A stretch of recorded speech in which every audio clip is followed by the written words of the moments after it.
લાલગેટ પોલીસે ભજીયા અને પાનના ગલ્લા પરથી ઝડપી પાડેલ એમડી ડ્રગ્સ મામલે એમડી ડિલિવરી કરનાર ભરૂચ અને મુંબઈના આરોપીઓને પણ ઝડપી પાડ્યા છે। લાલગેટ પોલીસે બાતમીના આધારે ભજીયાની લારી અને પાનના ગલ્લા પરથી એમડી ડ્રગ્સનું વેચાણ કરનાર મોઇનુદ્દીન અંસારી તથા તેના સાથીદારો જાફર ગોડિલ સહિત 3ને ઝડપી પાડ્યા હતા। તો પોલીસ પૂછપરછમાં આ એમડી ડ્રગ્સ ભરૂચના ઝમીર સબ્બીર શેખ મારફતે અથર મંસૂરી પાસેથી જાફર ગોડિલ મંગાવતો હોવાનું બહાર આવતા ભરૂચથી અથર આરિફ મંસૂરીને ઝડપી પાડી તે મુંબઈથી જેની પાસેથી એમડી મંગાવતો હતો તે અશરફ સોખિયાને પણ ઝડપી પાડ્યા હતા, જ્યારે પોલીસે ભજીયા અને પાનની લારી પણ કબજે લીધી હતી।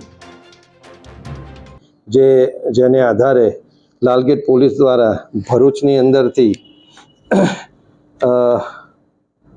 અથર આરિફ મંસૂરી નામના ઈસમની અટકાયત કરવામાં આવેલી હતી।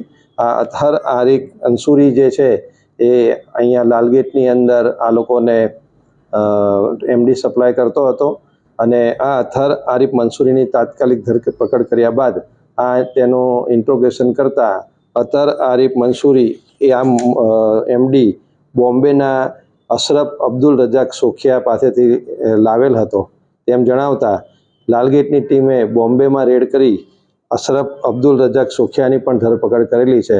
એમ આ ગુનાની અંદર અગાઉ 3 આરોપી પકડાયેલા હતા। એ પછી એક ભરૂચથી અથર આરિફ મંસૂરી અને બોમ્બેથી અશરફ અબ્દુલ રજાક સોખિયાની ધરપકડ કરવામાં આવેલી છે અને આખો જે આ લોકોનું રેકેટ છે એ લાલગેટ પોલીસે ઓપન કરેલું છે।